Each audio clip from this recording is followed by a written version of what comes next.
Ladies and gentlemen, welcome to the Spears and Steinberg podcast. Right here with Spears. How y'all feel out there?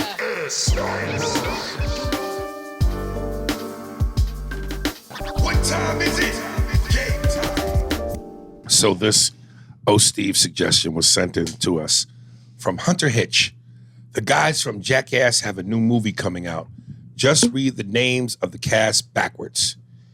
Pontius Chris, Magera Bam, Knoxville Johnny, and Steve. Coming out of that in 3, 2, 1. Even though I kind of did that joke already, remember? Yeah, but it wasn't like It wasn't like that. It was a little more creative. Yeah. But it was that. Ali D. Rogan and the Planet of the N-Word. That's a good title. Yeah, further, yeah. Right. Hi, Aries and Andy. Just wanted to know what your thoughts are on Rogan and the whole N-word and the Planet of the Apes controversy. After watching his apology video, I can understand what he means about saying the word, but I think to a lot of people it didn't really matter what the context is, because hearing that word came out of a white person can elicit some very uncomfortable feelings, understandably. As far as his Planet of the Apes bit goes, I think he was just going for a funny kind of edgy thing there, but it bombed. Anyway, would love to hear your thoughts on it. Ali, if you're an avid listener, you kind of already heard it. We addressed it a little bit. Unless you listen the way Ari said, and you won't hear this episode until you get it from the very old catalog all the way up until today. But eventually, you will make your way to the light's tunnel. But I had to say, I think that I articulated some of the same response that he had, and I said this to you today as we were sitting here, is that I'm glad that this came in, because I listened to his apology or his he didn't try to explain, he apologized, and then he did expand on it a little bit. I'm not. I know people are going to be mad at me. I'm not mad. I got what he was saying. And I like that he didn't just do the, I'm sorry, I wasn't thinking, or he laid it out. So I thought it was, and I asked you what kind of apology would it take to get past it, and you gave me your answer. Mm-hmm. But I did feel it was I felt it came from who he was. So, but the apology isn't to me, so I can't accept it. Yeah, listen, I was telling Andy in between podcasts, I caught a lot of flack from black folks about, sticking up for my white zaddy and tap dancing for the massa. And first of all, the people who say that about me are people who have never seen my videos, my Vlad videos, some of my interviews. The people that really know me and know my videos and know my work, come on, man, I'm all pro-black brotherhood all day. So one of those people are speaking out of turn, and they're just jumping in without knowing shit. And then, like I said, my thing was about Joe painting the picture with a broad stroke in terms of context.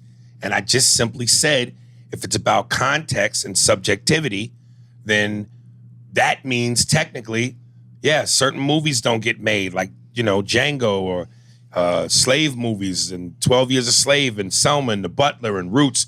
That doesn't happen. And comics like Carlin, God rest his soul, or comics like him can't say it on stage. But then, some black people hit me and was like, oh, man, you're being cute. It's disingenuous what you're saying, because, those are history movies. So, of course, it can be used in that context. Okay, no doubt. But I was addressing Joe being extreme with it. That doesn't mean I was sticking up for Joe. Of course Joe was wrong. Of course he was.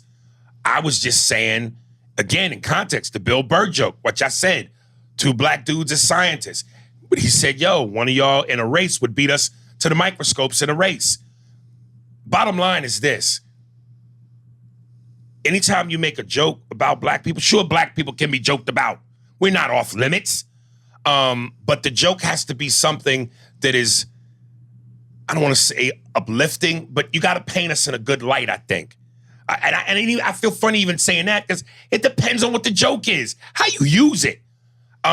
Joke has to be funnier than the subject. It has to. The joke has to rise to a certain level of funny, or it doesn't work. There you go. Or it doesn't work. Calling us apes and monkeys, which is something we have been portrayed as racially, that's demeaning. Where's the funny in that? But saying that, two people are scientists, one black, one white, and we're racing to the microscopes and we would win, that's hilarious. That's a stereotype we'll take. Big dicks, fast, talented, we'll take those stereotypes. But monkeys and apes, so that's a harder sell.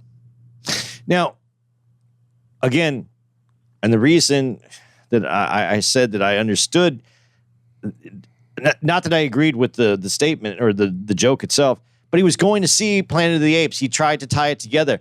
So yeah, the joke didn't work. It fell flat. And when a joke falls flat and it's not funny, then it's no longer perceived as a joke. It's perceived as an insult. Right. And so that's the case in that. Why I agreed with you on what you said, and if you listened to this on the earlier episode, I don't know that I described episode. I need pepper for my puppy guy. That's funny. That's funny. But that's good cleanup. Yeah. If you listen to the earlier episode, I think that I got it. Now I forgot what I was even saying here. Where was I? I don't know where you were going. About what you said about how blanketed that statement was, a big, broad brush. Right. And it was almost, and this is the only problem I had with how Joe addressed it, because I thought he did a great job of actually explaining, apologizing, and saying how he felt about it. And I felt it was genuine. Again, the apology wasn't to me, so I can't accept it. But the thing that I didn't like is when he said it, it almost felt like a safety way to go into, like if there was a bomb coming, going into a bomb shelter. White people should never get to say it, and shut the door on the bomb shelter, and then you feel safe. Right. And that's the only thing I didn't like about it, because as you pointed out, there are critical times when it might need to be said. And I mean, I don't think you could do it today, but that Richard Pryor SNL with Chevy Chase. Right. How else could you do that bit and get? That's what I meant when I went context. When you just go contextually, there's no way ever that word comes out of a white person's mouth. When you say that, then you basically shutting the door on everything. That was my question. And I merely asked a question. I didn't take a position. I didn't say he should be canceled. I didn't call him racist. Yeah, and that was another one. A lot of Joe's minions, which I said I knew would come. Are you ready for a war? So now you part of the cancer culture. Joe ain't racist. When the fuck did I say he was? On the post, I never went, yo, Joe Rogan is racist. Yo, he should be canceled. I never said those two things at all. I asked a question about context and about fucking subjectivity. That's why I said, dude, I'm telling you, when James Cameron's brother, Mike Cameron, James Cameron, of course, Avatar, big director, Titanic, his brother said to me one day when I was talking to him, Aries, you are smarter than most people. Most people, you are going to offend and piss off simply because they're too fucking stupid. They're not on your level mentally. And when they're not on your level and they don't understand and can't comprehend and can't read, they say dumb shit. So and I throw that, I paint that stroke to all people of all colors, which pissed me off with my people as I'm being called a zaddy, defending my white zaddy, tap dancer for massa. How? I asked a question about context. Sorry. Let's have that dialogue. Sorry, I didn't understand anything you were saying right there. Yeah. You're above me. I'm below you. I didn't get it. I didn't get you. Yeah, stupid. So that's all. God damn. And that's why I go back to what Andy said about, I wish I knew the exact way you said it. Not black something. Reaction or something you said. Black reaction. Black reaction.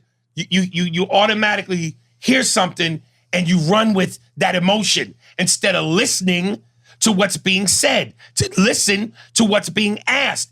And let's have an intellectual, adult, civilized conversation. Let's not lead with emotions. Conversation. You know, but people in general, when when they perceive something to be wrong and it affects them, they run. People just, all these jokes that we're talking about and everything that's happening in society right now, and from Rogan to Whoopi to anyone else that's going on right now, it's affecting a group. And that group is the one that's getting mad, but they have no problem with the other groups getting when they're affected. I really, and I don't know that we're supposed to be having this many problems about every detail. I think we don't listen long enough. I think we need, and I know it sounds so stupid, but most people that are great at fighting are counterpunchers, are great counterpunchers. People that are great at fighting avoid punches, period. They avoid the punches. They avoid the confrontation. And they counterpunch because and that's how I feel like what we're not doing. We're just throwing punches and we're not listening. We're not hearing, so that we don't even know what is being said. And listen, there's nothing wrong with even having the fight. But if we're going to put it in an actual fighting analogy, it's like you could see video upon video upon video on Instagram of people fighting. 98% of people that fight in the streets don't know how to fight, which is why they're flailing their arms and swinging wildly and either missing each other, or if the one person is the worst fighter between the two, they're taking the ass whooping from the aggressor, which makes the aggressor look like he knows how to fight. He don't know how to fight. He's just better at being horrible. People that actually know how to fight, fight's over in 3 seconds. Michael Jai White, who I'm friends with, is one of the scariest niggas I know. Because Mike is super nice, super cool. Will beat the skeleton out your ass. He's a umpty-degree martial artist. Michael Jai White is a bad motherfucker. And I remember I said to Mike one time, I said, Mike, so when you see them big brolic niggas with all them muscles and the six-pack, I love to fight them niggas because they can't move. They're stiff. They don't know how to move. So when they come and they do X, Y, and Z, I do one slip, bow, out of there. But that's perfect, because that's what you do to become great. You have to pay attention to what the fight is. I don't even think some people know what the fight is. They just hear something that triggers them and they run in, like you said, guns blazing, emotionally swinging their arms all over the place, out of control. Right. There's a great clip, God rest his soul, of Kimbo Slice and Mike Jai White. I think they're on the set of one of Mike's martial arts movies, but they're outside their trailers, and Mike tells Kimbo, "Hey man, move your hand from left to right, and I'm gonna punch it." I'm gonna fuck this up because I don't know the exact verbiage he used, but he basically told him to move it a certain way, and he said, "And I'm gonna strike your hand. I'm gonna hit the palm of your hand, but I'm gonna do it real aggressive." And every time he tried to hit Slice's hand, Slice was able to move it, so he couldn't hit his hand. He said, "Now keep your hand doing the same thing, only this time, I'm not gonna be aggressive with it." And he lazily threw it out there and connected every time. And it was amazing. And I'm sitting going, even Kimbo went, "Yo, how the fuck are you doing that?" Because when he intentionally tried to throw it hard, Kimbo knew to move it and he missed. But he just lazily threw it and caught it. And he said something about the way the body flexes. When you're relaxed, you don't see the flex. So because Kimbo could see the flex, he knew to move it. But when he was relaxed, you didn't see the flex coming. So the punch connected. That's the scariest nigga to fight. Well, even in sports, what do they talk about when an athlete finally gets it? What do they? How do they describe it? How? The game has slowed down for him. Right. Because when the game slows down for you, you can see all the pieces moving. Even though everybody else is seeing it in fast pace. It's slowed down. You can see every piece moving. And that's what people, when we fight, when we have arguments, when we get into what should be a conversation that deteriorates into an argument, that deteriorates into a fight, is that you went in fast. You got to slow. Unfocused. We got to slow down. We got to have conversation. I understand it's heated, but we got to have you got to have the conversation or it just stays heated. I remember Ken Norton said on one of the many Ali documentaries that I've watched, and this, of course, was Ali's older age, because, of course, when he was in his 60s, before the I'm not going to Vietnam stance and the 3-year layoff, Ali was untouchable. He was Roy Jones as a heavyweight. But when he got older, of course, he slowed down some. And Ken Norton said, you know, when I fought Ali, I know when I fought Ali. That's exactly how he talks now. I knew he was going to throw a punch because his chest would flex. He said whenever Ali threw his punch, before the punch came out, his chest muscles would flex. So he would look at his chest. So when he saw which pec flexed, he knew how to respond. That's amazing to me, man. So Ali had to tell. Yes. So, folks, before you rush in flailing your arms, look for the pecs to flex.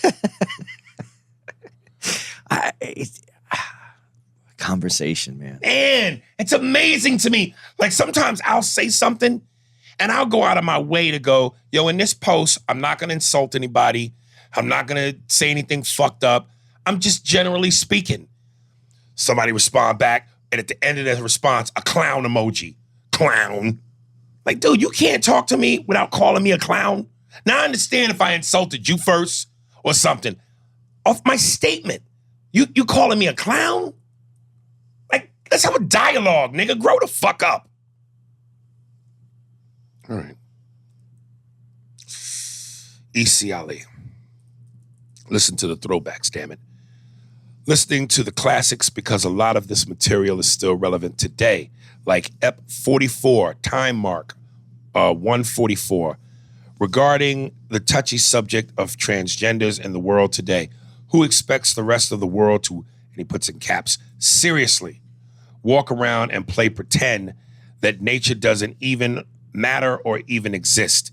Meaning we're supposed to, caps, not naturally prefer a natural-born woman over a science-formed woman or man, and that's what it comes down to, nature versus science.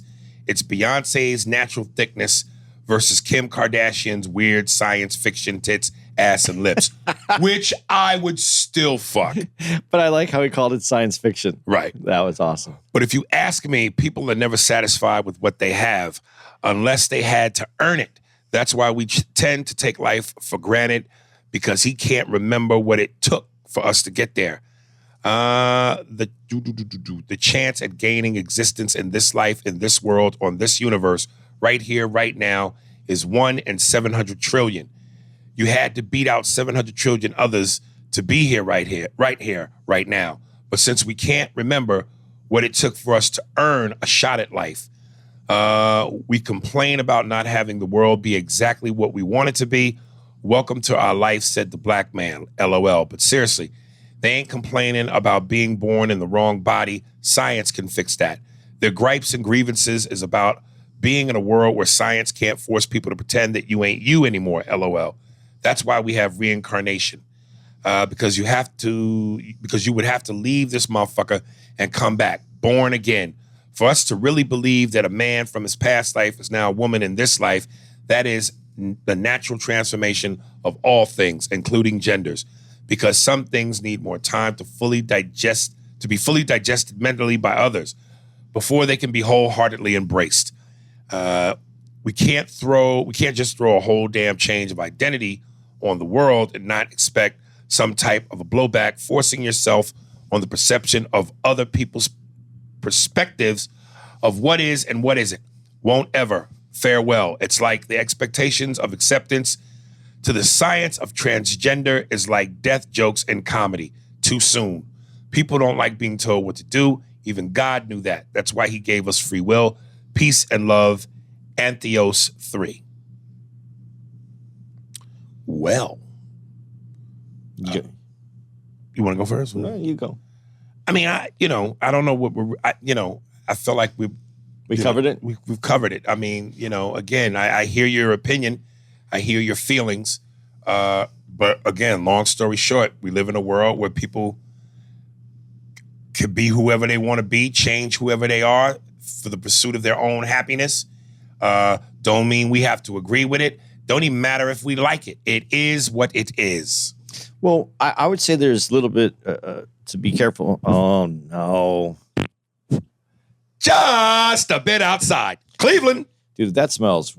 I promise you it's not going to smell. Dude, that ain't nothing but moose cake and pastrami Don't meat. even say what that is, because I don't want to relate that to that. So here we go. back to this. I'd be careful how you said science and nature, and we use science to correct nature when it's visual and you understand it. For instance, if conjoined twins are born, well, nature made them together. There's two people sharing a body, right? And there have been people that have been separated by science. So when you say that, does that mean those people should not have been separated because nature had built it that way? Right. So, and that being said, there are cases where people have chromosomes that don't match their physical sex. So there is a place that this makes sense, and I don't know that I'm going to try to figure this out on this, but I would just say I understand exactly what you said. I understand what you're saying about, like, if someone was uncomfortable with it, they should be allowed to be uncomfortable with it. I agree wholeheartedly with it. But I think that there has to be empathy if someone is displaced in their own body as well. Listen, at the end of the day, you got to live in your own skin. And I was, when I was channel surfing today, I saw that show Botched. Yeah. And dude, there was a chick and they showed her from the front and then the camera goes to the side profile. She had a fucked up beak, nigga. Her nose, I don't know. There was the one kid in the movie Bronx Tale. He was part of the little Italian gang that was, during the teenage years of Robert De Niro's son. He was one of the crew members in that little group. But he had one of them noses, nigga, that just looked like a Buick, the front of a Buick or some shit fucked up. And then they moved the camera again, only this time she got her nose done. It changed her completely. This broad went from a 3.5, and she was a cute chick. Other than that nose, dude, she looked like a 10. So I understand what he's saying. Now, I'm not saying that to say that if you put the camera on clearly a dude and it does a swipe around and now it's turned into the baddest bitch on the planet, that does something for me.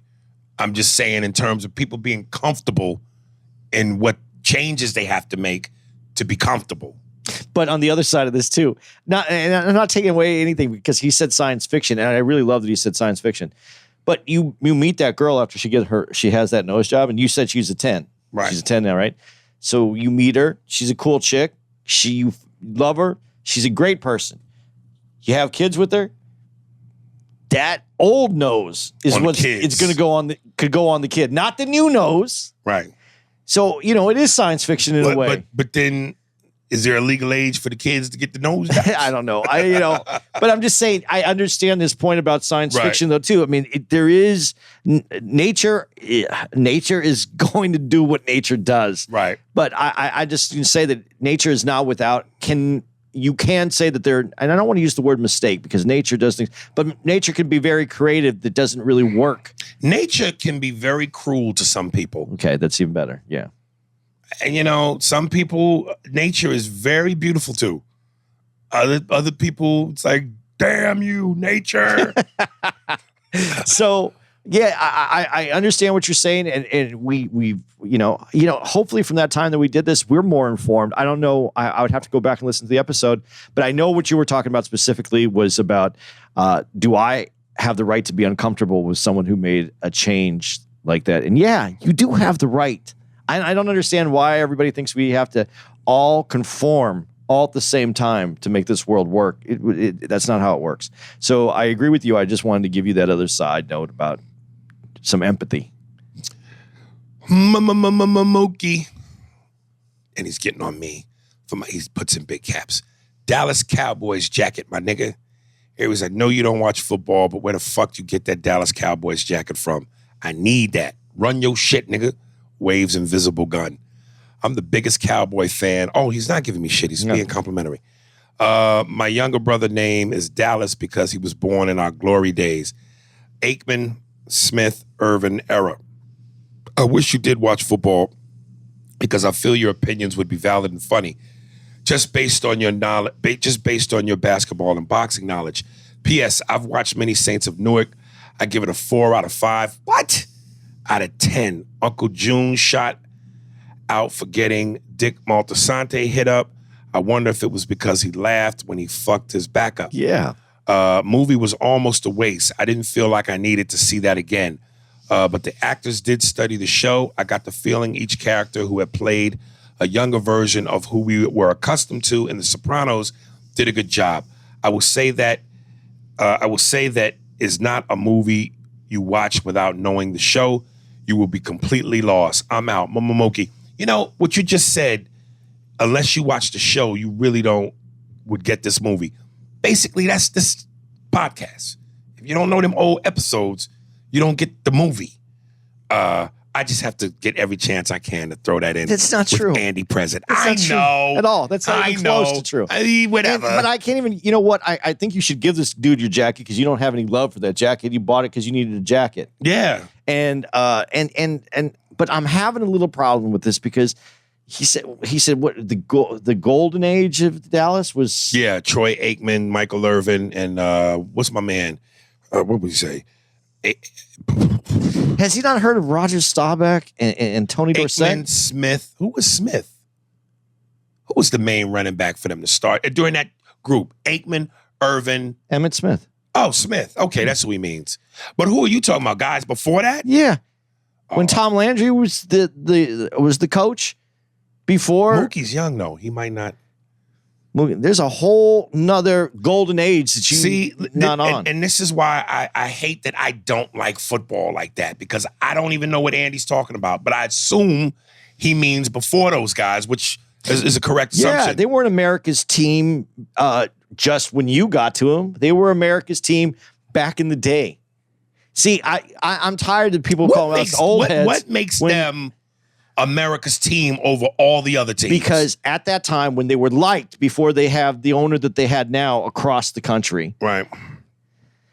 Across the country, a lot of people didn't have teams. And so the people that didn't have teams fell in love with Dallas Cowboys because they were this great team. All right.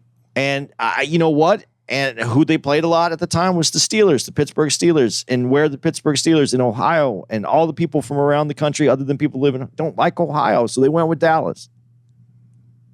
Pittsburgh is a real man's city.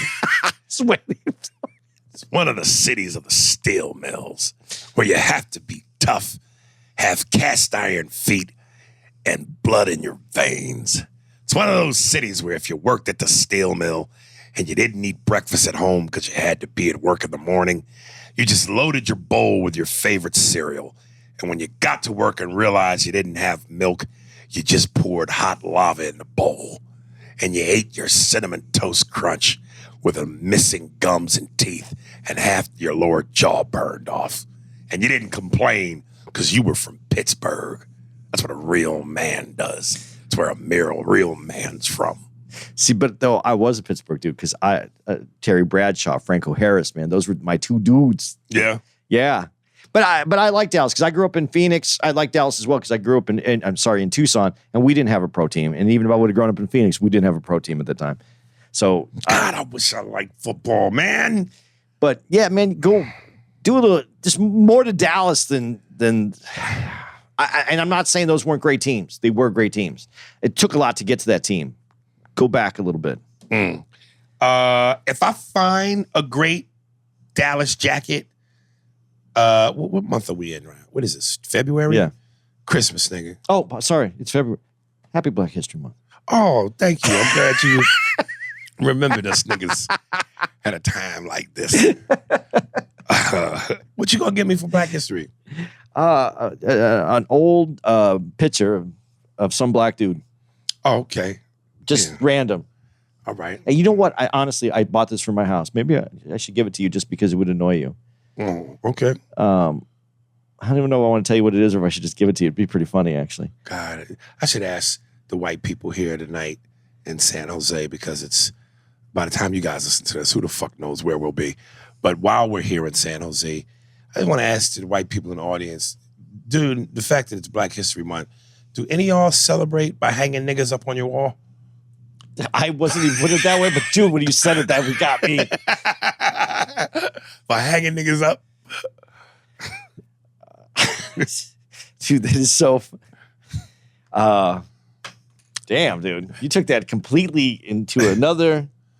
I took it into darkness, nigga. Darkness. Darkness is among us. Darren Williams, cool ass nigga. Yo, Aries, thanks again for the ticks when you were here in Cleveland. You and Andy both were funny as fuck. Y'all made my birthday weekend great. It was almost better than the head my wife gave me on the way home. And keep doing what you do. Your Bob Saget joke was funny. Aries, you had me dying laughing, messing with the dude you kept calling Cadillac. He was there with the young-looking white girl. Anyway, thanks again, my guy. I agree with Andy, though. I'll listen to the podcast current and go back. Sometimes y'all be cool and stay safe. You know, one day I'm going to find fucking Andy in the trunk of a fucking car. I'm going to tell you he's going to fucking do it, but I guarantee you, it's going to be fucking done. What makes me upset about this email? Yeah, about this one? Yeah. Okay. Is it we were acknowledged as the funny people that night. We both had good sets. Mm-hmm. He even said something about one of my jokes, so he remembered it. I didn't get blown that night. Neither did I. He was the winner. We fucking... What was his name? I don't even remember. Goddamn. Listen, nigga. This is what should have happened. You should have been driving home in the driver's seat with me and Andy in the back seat and your girl in the back in the middle. And she should have been blowing us while you drive home. Happy birthday. I wonder if he laughed at that. I wouldn't. So do you want? I want to get. I really seriously should give you this picture now that I'm thinking about it. What is it? You really have a picture? Yeah, it's James Brown and Keith Richards. Oh, I would love that. Is it black and white? Yeah. Oh, I would love that. It's cool. I would hang that right in my bathroom, eye level of the toilet. So every time I take a shit, I look at James. And once I get it out, I feel good. Do you think that's how he left the bathroom every time? Yeah, I think he wrote all his music in the bathroom. Wow. Ooh, you got a sweet disposition. Know you all right. Plop. I feel good. All right. Let's see. Joshua Pillow. Not perfect, ease off. Hello, Aries and Andy. Love the show. And now, finally, I get a rare opportunity to showcase my knowledge from a few of my wheelhouses. Kung Fu movies, pro wrestling, samurai movies, criminal justice / sociological theory. Last Wednesday, someone asked you guys about your top 10 DC and Marvel heroes. Andy said he thought that no one has portrayed Superman right. I'd have to agree and also disagree to some extent. Christopher Reeve got Superman right in the original Superman movie. I think Henry Cavill got it right in the Justice League Snyder Cut film. People make Superman more difficult than he actually is. He is a regular guy who finds out he's an alien. God, I love it when motherfuckers use punctuation, nigga. It's easy to read, huh? It lets me know red light, stop, green light, go. These niggas be fucking Autobahn writing. Is a comma a yield? Huh? Comma's a yield. Yes. Okay. Yeah, man. He is a regular guy. He has the social upbringing of a rural middle American white male psychologically, but physically he is an alien. Psychologically, he has the same struggles as everyone else, your average human, but he has to be mindful of his truth and how much stronger, faster, smarter he is than the average human. But the meat of the character is him struggling with the same things everybody does psychologically. He has to rise above his baser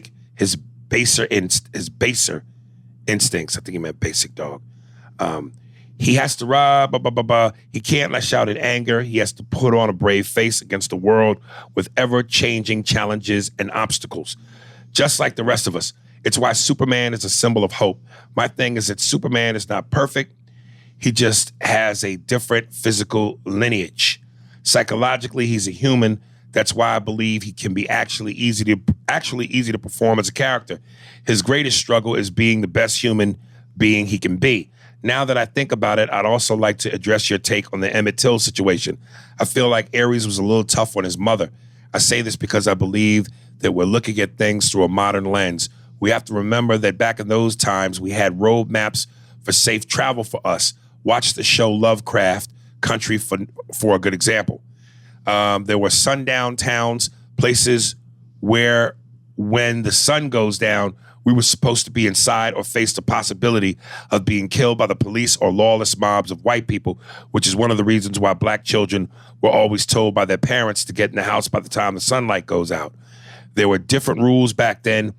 A lot of the steps we've made socially, no matter how small, were little to non-existent back then. I mean, we just got the justice system to carry out justice against a corrupt white cop, and that's only because of the transparency of the situation. The rules his Emmett Till's mother imparted to him were a part of the reality of the time. It wasn't just a Southern thing, it was an American thing. So I feel like there needs to be more understanding for his mother, and the anger should be more toward the fact that we had to live by all these rules. And sadly, that even now we still, to some degree, have to live by similar rules. Again, I want to say I love the show and peace. Well, the Superman thing. I disagree with him. On what point? I think Superman intellectually is superior as well. Right. I mean, he may live with the emotional side of being human, being raised human. Right. But I think he knows that we are, I think he sees us. He should see us because of his advancements and his strength and his mental powers as well, which is greater than ours. If it's a true Superman, he should have. There's almost a slight contempt for us not being smarter, not being as human as we should be.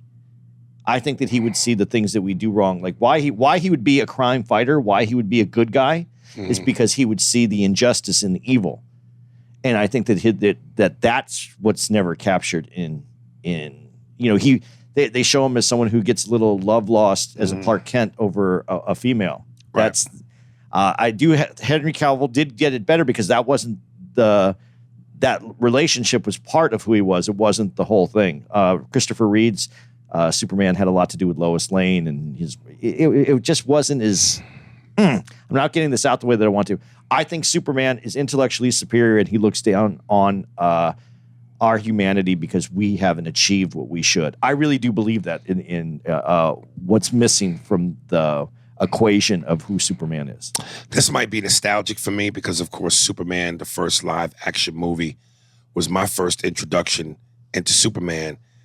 But I still feel like Christopher Reeve captured the performance I could feel it on a human level thing to me more than Cavill. Cavill feels a bit robotic.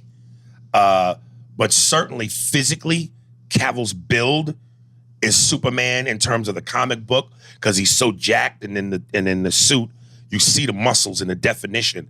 What bothers me too about Cavill, he got to get his bottom teeth fixed. You can't be Superman and your teeth look like they're in a 2-3 zone. That's how we know that he's British. Yeah. Yeah. Even though I'm playing Superman, I've got to keep my teeth or a lot of they are. I've got to keep them like it's a crime scene in the downtown area. I think it's important to have a little bit of roboticness because he's playing but he also an Earthling. Yeah, an Earthling, because that's how he's described. He's not an Earthling. But he also has to fit in. He has to fit in, but he's still playing that. My son, the way that he walks through this earth, who's, if you don't know from listening to this, my son's autistic. He's high functioning, but he does socially. You can see that there's some awkwardness in him when he participates in group activities. How's that? And his name is True, just because I don't like saying. So he's a little bit like a superhero. That's what I'm saying. Your son and my dick are superheroes. He could be. My shit's soft as Bruce Banner, hard it's Hulk, and your son is Clark Kent. Do you have a little teeny tiny cape for it? No, Hulk don't wear a cape though. Oh, okay, it's Hulk. Yeah, it's just muscles. When it gets mad, does it get bigger? It gets bigger and it's naked, but it's got a little bit of underwear still on it. See, this is when we talked about nature's cruel. If I wish for a bit bigger dick and nature gave it to me, it would probably be more like the Thing. It'd be Rocky orange, kind of broken looking. Hey, women wouldn't complain, nigga. That's ribbed for their pleasure. But I think there would be there's a sense of playing to an earthling to fit in more with the earthlings. But I think that you would have knowledge past what we have, and you would have some difficulty, and you would have to. There would be a slight arrogance to that, and that's what's missing from Superman. Yeah, and plus, listen. Again, the thing that's always been so hard with Superman is, with Batman, there's a plethora of villains.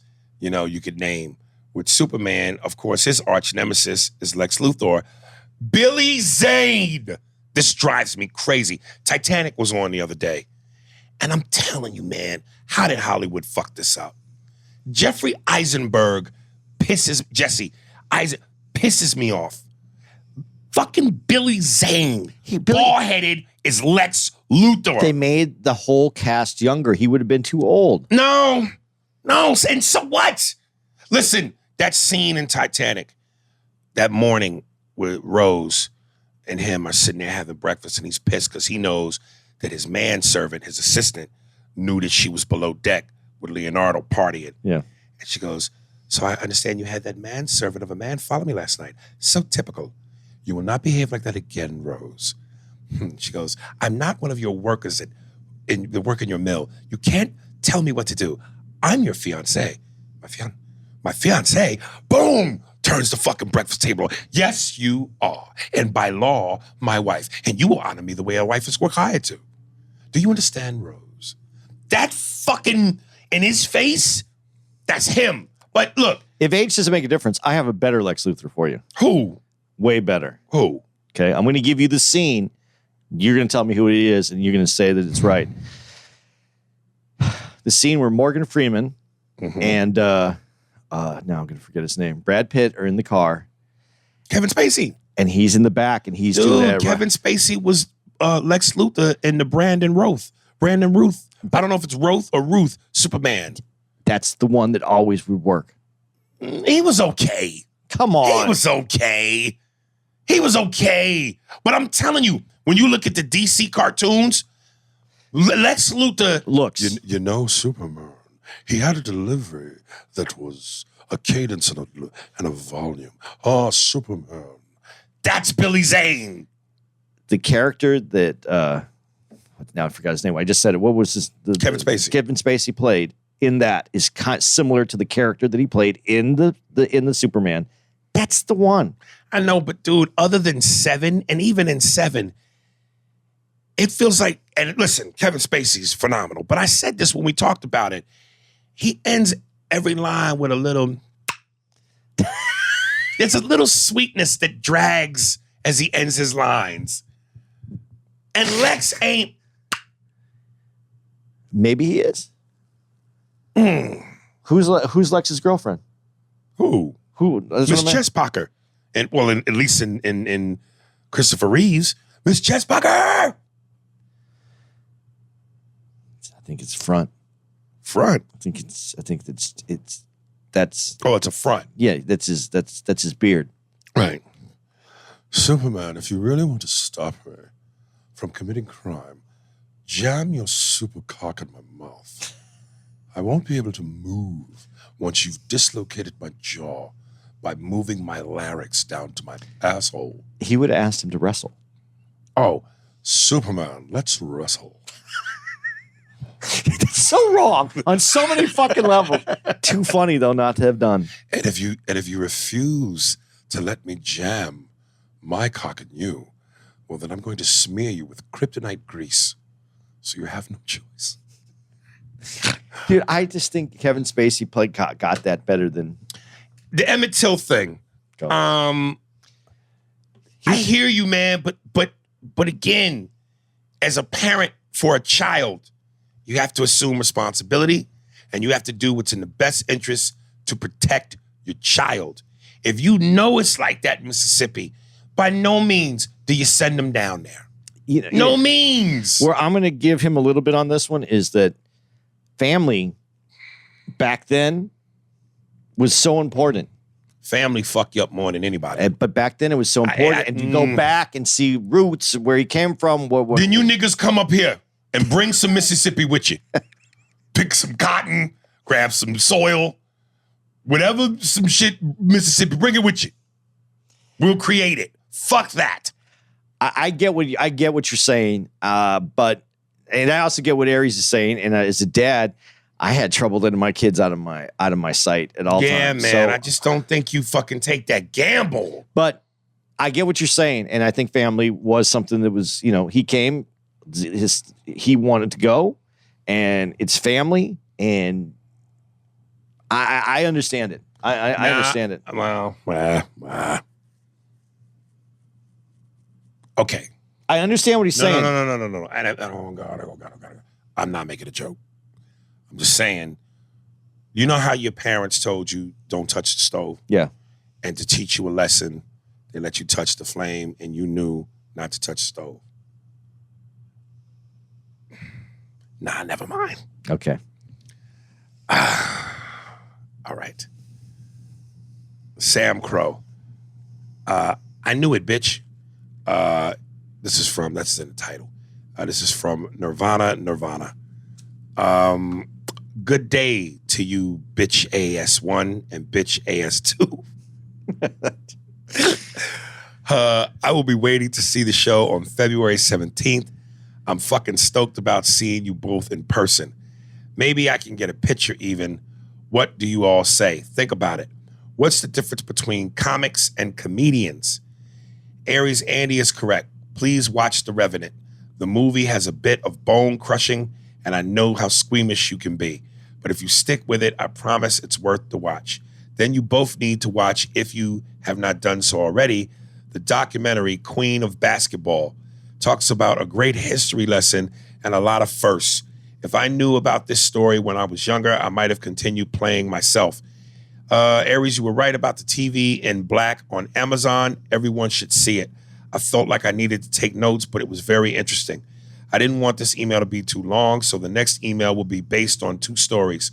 One about a wave pool and almost drowning, and the second one getting a cut assing. Where I am from, that's what we call ass whoopings. I love y'all until the wheels fall off this bitch. Nirvana. Where's she gonna come see us at? He didn't say. She. Oh, she. Is it a girl? Yeah, pretty sure. Show on. I'll be waiting to see you February 17th, wherever we are. February 17th. Andy's looking it up. February 17th. Oh, we're gonna be at DC Improv. Oh, yeah. That means you read. Yeah, but you're gonna. Yeah, we definitely do the pictures. So to come do after the show. Before we answer the question about comics versus comedians, dude, a couple times I was flipping channels and Revenant was on, and I tried. And I didn't really try in a sense. Let me sit down. Let me watch, at least from the beginning, first 30, 40 minutes, let me commit. It was in the middle. I tried to watch. It just... You have to sit down. It's a commitment. It's a commitment. You have to sit down. Like, and you've seen it, so correct me, but there's three things in the movie. Him, Hardy, and the bear, right? There's more, but that sounds like a TV show from the 70s. Oh, him, Hardy, and the bear. I like that. I hear a little banjo, and a narrator. Hey, folks, on the last episode of Him, Hardy, and the Bear. That's great. But see, this could be updated. Him could actually be someone who's transitioned from a her to a him. Him, Hardy, and the bear. And the bear could be actually a burly gay guy. Hey, folks, welcome back to the Transgender and the Bear. Woo. Okay, so you were saying about Revenant? You have to commit to it. You have to sit down. It's one of those, this is part of the problem with watching movies at home versus the theater. It's a theater movie. Is it? Yeah, it's something that you want to sit down with your popcorn and watch. Just so you can see the waterfall dude. wider and hear the sounds of what's dude, going on in the woods better. Dude, the way it's shot, cinematography wise, it is a beautiful film. It is a beautiful film. It's done really, really well. And you can't be interrupted. You got to watch the movie because it's one slow. day you're that gonna you make gotta me pay watch attention this to. movie. You see, that's what you just said to discourage me. It's slow, but you're in it. Once you immerse yourself in that surrounding, you're in it. Like I was intensely. The only thing in I can watch slowly is a woman undress. No, I bet you can't because you don't have enough self-control. You start ripping shit off. You're right. Bitch, hurry up, get them goddamn pantyhose off. Right. What's the difference between comics and comedians? I think I think I might know where she's going on it, but I mean, a comedian can be a comic. I think they're one and the same. Well, but there's comic actors, which is way different than that's different. But that's a comic. Yeah, and Not it's a an comedian. actor though. It's camera work. Yeah, but I do think overall it's one and the same. But I think there are comic actors, and then there's stand-up comedians. And if you tried to look up, when I first started doing this, and I'd put in open mic, and I get all these things that weren't comedy, and then I started trying to put comedy. That does it. Stand-up comedy is its own genre. Right. That's that. If you want to get to it, stand-up comedian is different than than comedy, comics, because they label everything that's funny as comics. Mm-hmm. Stand-up comedian is its own genre. I used to have a hard stance on when people would say to me in interviews, "So you were the class clown, huh?" And I would always say, "No, I was a class comic." Clowns do anything for a laugh. Comics are specific. So I don't like class clown. I don't like clown. And I'm not trying to clowns. Right, or a carrot top. But that to me is more class clown. Because he looks kind of... Not only the look, but the props and the silly props. And, but he would, I think he would argue, well, you know what? Don't you base comedy... I know what you're saying, and I'm not disagreeing with you 100% on this. But don't you also base stand-up comedy on the laughter that occurs in the room? If someone's funny, are they a stand-up comic when they are standing in a room on a stage in front of people with a microphone and they're making people laugh? Isn't that comedy? Isn't that stand-up comedy? That's what he's doing. He's just bringing extra equipment. I mean, do you think Jeff Dunham brings puppets? Yes. I don't want to shit on it because, again, I always say the main objective is to get the laughs. And as long as you get the laughs, then you certified. It's a different style of it's a different... Because there is something to one man, a microphone, and an audience. That is, I think that's the barest part of performance. Let me ask you this. Because you could easily say, you take the puppets away, you take the props away. Can you still be funny?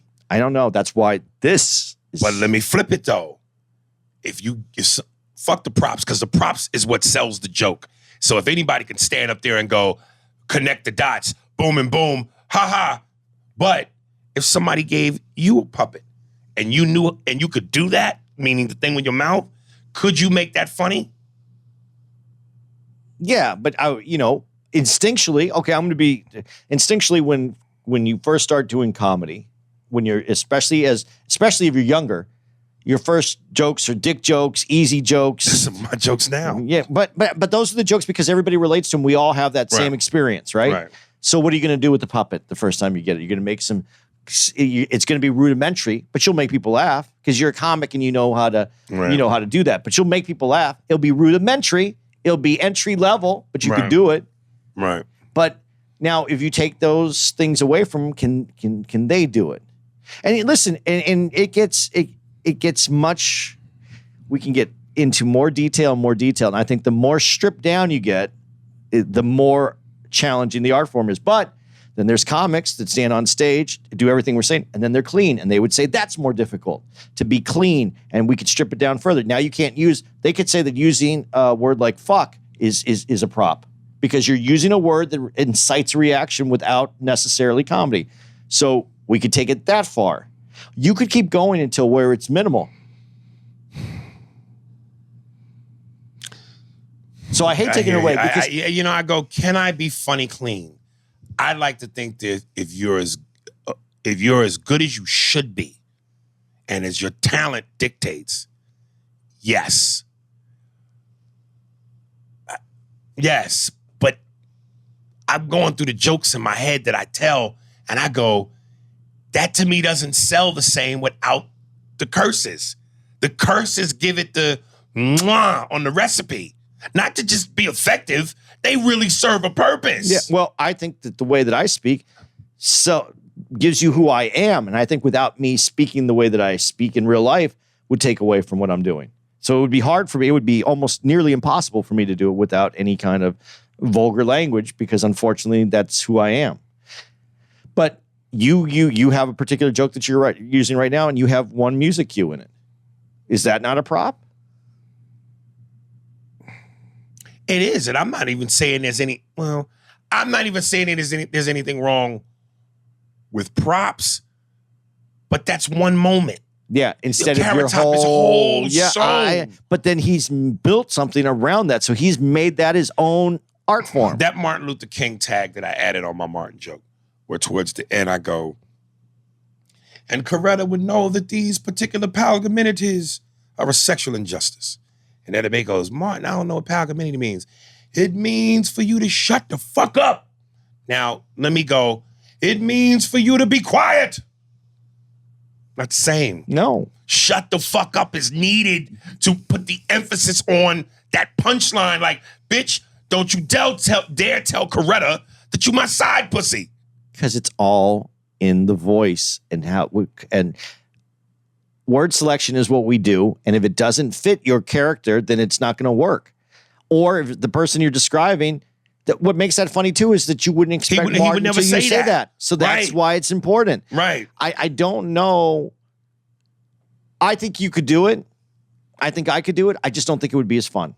God, it would be great just for shits and giggles to see certain comics who don't normally do those things, just to see where they lie. But Brian Regan, be funny for an hour cursing.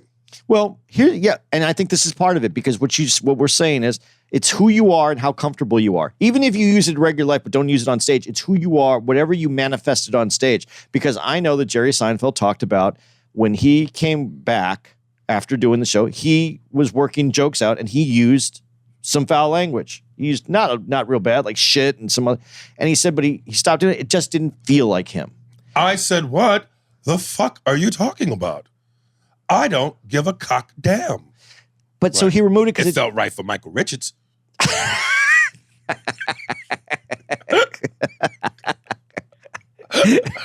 It didn't when he went on. Hey, Jerry. And when he went on the talk show and goes, I have further investigation to do with myself. That's great. I obviously have something deep-seated that I need to work out. Hey, Jerry, I've got further investigation. I'm dipping the Shatner. But yeah, I think you have to be who you are, what your inner voice is. Right. And that's what it comes to, because Seinfeld said he tried it to work, but it didn't feel right. So if it doesn't feel right, you're not going to deliver right. Is that? Yeah, that makes sense. Yeah, that makes sense. Dude, I remember when ESPN was doing this thing, they hired me. It was like a short series of shorts where I would go into bars around the country during sports time, and I would interview people, do impressions, do a little monologue. And I hate monologues because if you don't write them yourself, you're going out on somebody else's words. And I've never been comfortable doing that. And I remember one time, and I didn't want to burn my own shit. So I remember one time I had Alonzo Bowden and Bob Odenkirk write material for me. And I did it in Dallas. Only time I ever froze completely. I was trying, I couldn't remember the jokes. I wasn't secure in how to deliver them. I got clammy. I walked off set. They stopped production. I was outside. I had the shakes. Dude was like, are you gonna be okay? Can you finish? I had to finish, but it was, I swear, I know they said it wasn't, but to this day, I believe that moment, and I was responsible for that series ending. Really? Yeah. It was horrible, man. I couldn't do it. The words couldn't come out. I didn't feel natural with the punchlines. I butchered it because none of it was mine. And so it just didn't feel like it rolled. It didn't feel right at all. At all. Oh, wow. No, you got to feel. I think the stuff that I'm doing right now is working because I'm overly confident in it. Right. And when it doesn't work, I'm gonna feel. Right.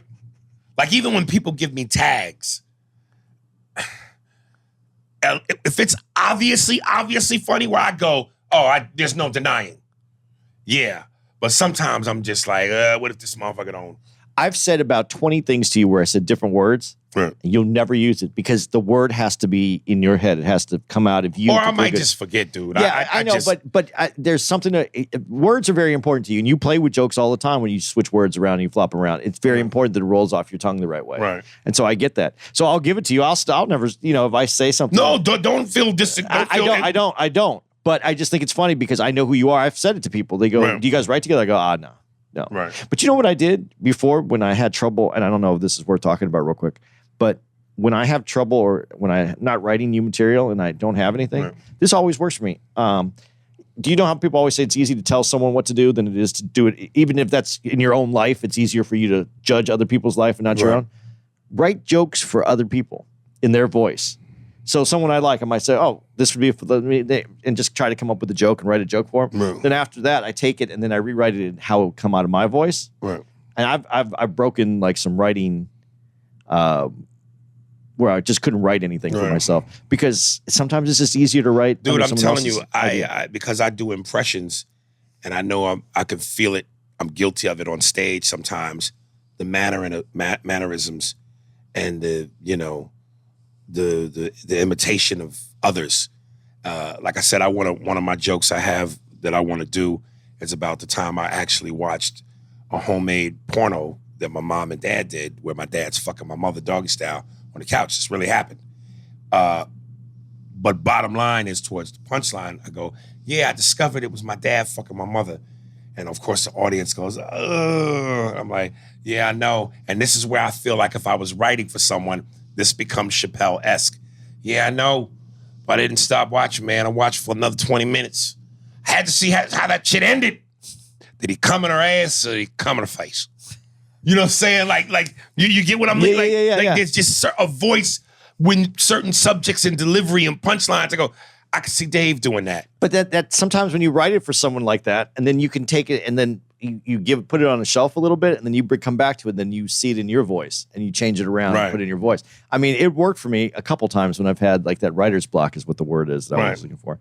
But dude, this is how good Dave is. That everything, I don't care whose joke it is, and I'm not trying to fuck with you and make it like, Aries isn't as good as Dave.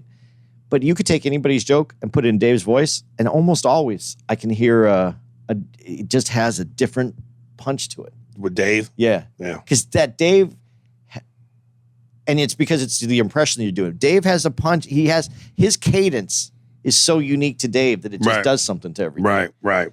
And that's, so the difference between a comedian, I hear the difference between a comedian. Comedians can talk about this shit all day. I don't know what comics do. All right, let me throw this last one out there. We're just over 3 minutes. Frank Williams. What up, A&A is how I start my day. Fellas, I have a question. Real quick, if this shit, folks, should cut off at any point and just end abruptly without anything else, we're just letting you know because we're in the last bar of our Zoom equipment. Yeah, and there's not going to be anything after that. No dates, nothing. You're just going to get it. It's like a mafia hit. Like we're the Sopranos. Yeah, it's the end of the Sopranos. Yeah, just don't stop, Billy. As a matter of fact, if that happens, we'll tell you what happened to Tony for real. Yeah. Okay. Waking up to the A&A is how I start my day. Fellas, I have a question. I'll be brief. I've noticed suicide has been on a rise, and of course, we have no clue on what's going on in people's lives. I'm coming from a middle-class lifestyle, so we have enough to make it a May eat out on the weekends. Make it a May eat out on the weekends. Speaking of which, I say that to say what is going on in these entertainers' lives where they want to clip themselves. They all have all the money in the world and can buy and do almost anything in the world. Where is all the unhappiness coming from? Because if I had all the money, like $10 million a year mailbox money, ain't no way in the world I'll be unhappy. So my question to the A&A guys, A&A good guys, do you feel like money, oh God, do you feel like money can buy happiness? I didn't proofread. You obviously also haven't listened from the beginning because this subject has been fucking fucked 7 ways till Sunday. I didn't proofread because it's funny to get talked about. I tried my best to type this to perfection. Yay he. Much love to you guys. For real, for real. I feel like I know you guys personally. And shout out to the mean Steve behind the scenes. I think he meant to say man Steve. To the man Steve behind the scenes. There you go. For holding it down. Oh, Steve. Yeah. $10 a lot of you clip. This is where we disagree. Yes. Just real fast. And just real quick, it would be crazy, though, if this motherfucker did cut off, because it would be like the podcast committed suicide. And then I know some people will be like, yo, because they said that, this was fixed. They did that on purpose. And even though it would be kind of cool, because when you think of The Sopranos, don't stop. You turn into Bobby Slayton in this, though. Yeah. Anyway. Yeah, God, he's a guy that should have been a character on The Sopranos because he's Italian. He would have been great. Oh, man. But they would have had to kill him right away. Because of that? Yeah. Fucking Bobby, let me ask you a question.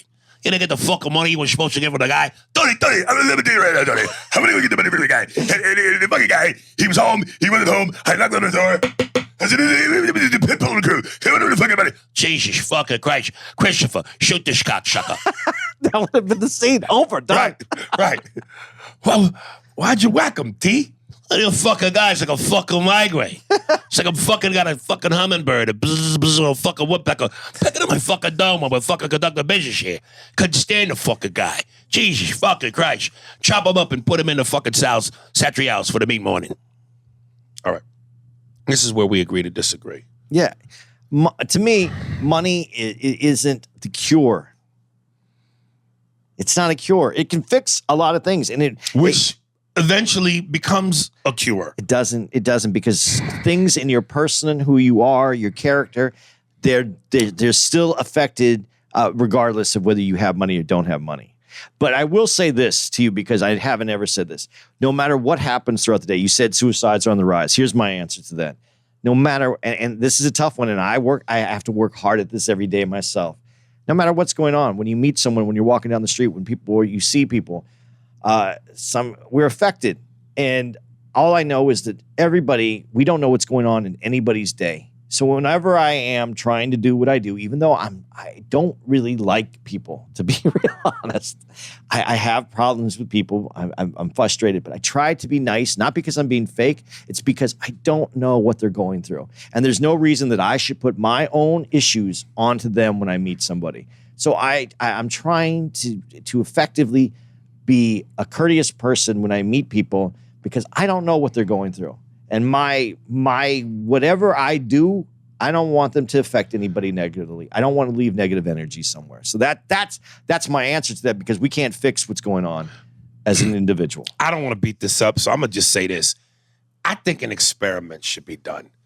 I think people who think they want to kill themselves, or before I say that, I've heard people say you don't really cherish life until you almost experience death. So before I say what I'm about to say, on the money thing, I think people who are rich, people that have it, who have never experienced poverty or pain, who aren't happy, should have to be forced for 2 months to be in poverty, to live in poverty. Somebody takes you to the poorest neighborhood in your city, and you live like the people that are struggling and starving, and maybe you'll appreciate how important and how great money is. Same thing with people who maybe feel like they want to kill themselves. I don't know if you have to go all the way, but maybe feel some physical pain as an attempt to kill yourself would bring. And maybe you at that moment, you feel that pain, you go, fuck that. Living feels pretty good. Yeah, but you don't feel pain after that, after you're gone. I know, but that's what I'm saying. Feel pain though. I Look, if you put a gun in your mouth and you pull the trigger, boom, it's over. So how much pain do you really feel? But maybe, I don't want to seem like I'm condoning, violence to yourself, or I'm not taking suicide or depression or mental whatever serious.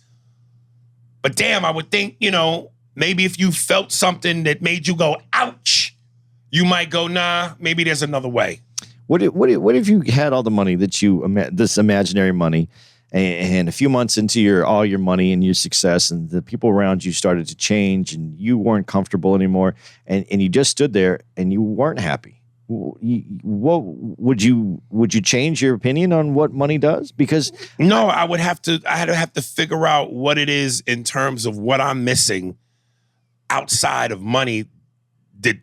Some real self-reflection, a real look in the mirror and go, why am I not happy? Is it because I have a horrible relationship with my kids? Is it because the relationship that I wish I had with a woman doesn't exist? And those things I would think could be fixable. If you're willing to put in the work, yeah. If you couldn't fix them, and I don't want to use you because you'd buy some new kids and a girl. Yeah, that would have to be go to Ecuador and go, let me get Sanchez and Maria. I just know that from people that I've known in my life, in my past, people that I know who had it all. Mm-hmm. Some of them aren't here because having it all doesn't mean having all the monetary things doesn't necessarily complete you as a human inside. I don't think you, and I think that's missing. But what I will say about money, because there's something that people say all the time, you only get so much time, and you can't buy time. Money is the thing that you can buy time with money, and not more time on Earth, but you can have more free time if money gives you the advantage to do things differently. You're not on another person's schedule. You could be on your own schedule. You can create more opportunity to enjoy your time, or to enjoy your time with the people around you. And that is time that money buys. Right. And that can help you out. I understand all that, but unless you're a whole person, I don't feel money can buy you happiness. All right, there it is. God, I almost wish that motherfucker had stopped. Because I'd have had the perfect ending. I'd have just had, don't stop, and then just complete silence for about 10 seconds, and then had Steve add on the chorus to Journey at the end. It would have been perfect. Oh, it'd been perfect, but of course we beat it. My battery held out. The battery held out. We still have to announce dates and artists, so it still could happen. We're probably going to put these on time, so I'm just going to go ahead and do the dates. This is going to come out on the 24th, so we're the 25th. This is February 25th and 26th. We're at Virginia Beach Funny Bone. I would like to do it more, guys. Smiley. And then moving into, there we go, March. No, April, I passed it all the way. Well, you could. In the meantime, emails at ariespears45@hotmail.com if you want to write in. Yep. Starting in March 3rd through the 6th, we're going to be at Cap City in Austin. Really looking forward to it. The 10th through the 13th of March, we're going to be at Funny Bone in Columbus, Ohio. Ooh. On the 17th through the 20th, Aries on his own is going without me. Told me I couldn't come. I'm going to Arlington. He's going to be in Arlington, Texas at the Improv in Arlington, Texas.